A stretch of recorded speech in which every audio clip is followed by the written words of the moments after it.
Malam itu, hujan turun pelan membasahi pelataran parkir kantor besar di pusat Jakarta. Jam sudah menunjukkan pukul 11 malam. Hanya satu lampu neon tua yang menerangi basement. Kedip, kedip, seolah berkedip menahan sakratul maut. Di sana, seorang wanita bernama Lia berjalan cepat menuruni anak tangga, menenteng tas laptop dan matanya sembab karena kelelahan lembur. Lia, 26 tahun, karyawan baru yang dikenal rajin. Hidupnya biasa saja sendirian di kos, berangkat pagi pulang larut malam.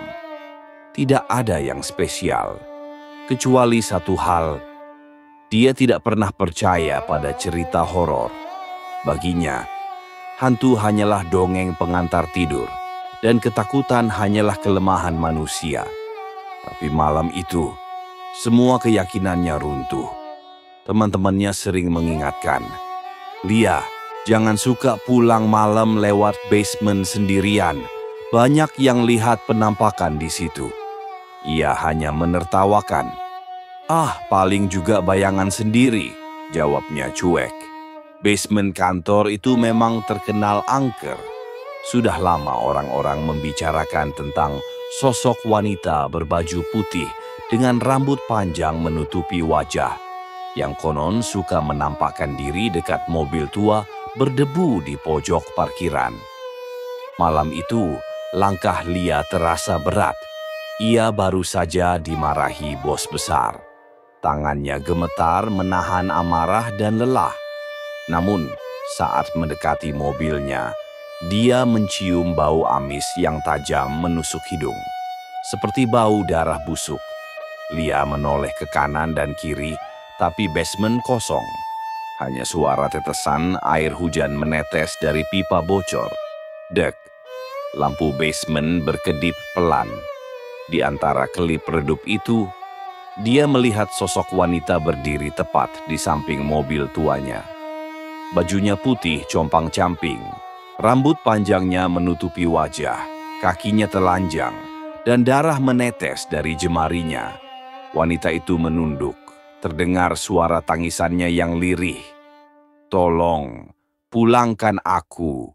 Suara itu dingin, parau, dan terasa menembus tulang. Lia mundur ketakutan, menahan jerit. Ia menutup mata sambil merapal doa, berharap halusinasi itu hilang. Saat ia buka mata, wanita itu sudah menghilang. Namun di lantai, ada bercak darah segar menetes, membentuk jejak menuju mobil tua, berkarat di pojokan basement. Pagi harinya, kantor heboh. Garis polisi terpasang memenuhi basement. Satpam menemukan sesuatu mengerikan. Di dalam bagasi mobil tua yang sudah 5 tahun tak terpakai, tergeletak mayat seorang wanita, tinggal tulang belulang dan sisa kain putih yang menempel di kerangkanya. Bau busuk menguar memenuhi parkiran, membuat semua orang muntah menahan mual. Polisi memastikan itu adalah jasad karyawan wanita yang hilang 5 tahun lalu saat pulang lembur sendirian. Selama ini, orang mengira dia kabur atau diculik. Tak ada yang menyangka dia terkunci di bagasi mobil kantor sendiri, mati perlahan dalam gelap dan kesepian. Setelah kejadian itu, Lia tidak pernah sama. Setiap malam dia merasa ada yang mengikuti. Di lift, sering terdengar suara tangisan pelan. Di toilet kantor, lampu suka mati sendiri saat ia masuk.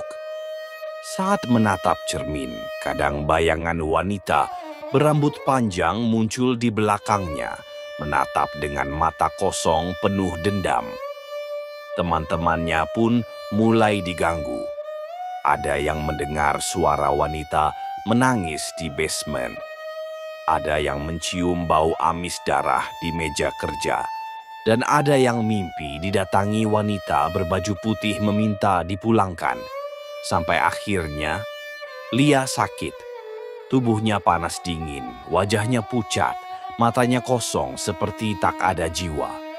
Saat tidur, ia mengigau, suaranya berubah serak parau.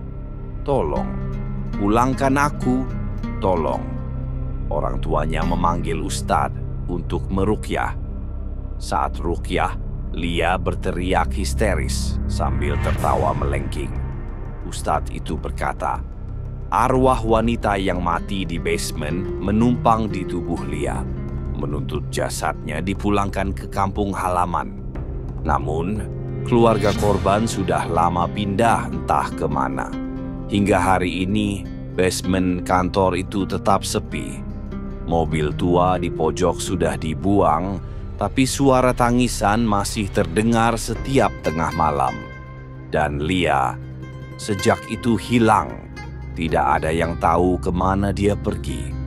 Yang tersisa hanyalah tas kerjanya, tergeletak di dekat tiang basement, basah oleh tetesan air hujan, dan bercak darah yang tak pernah bisa dibersihkan.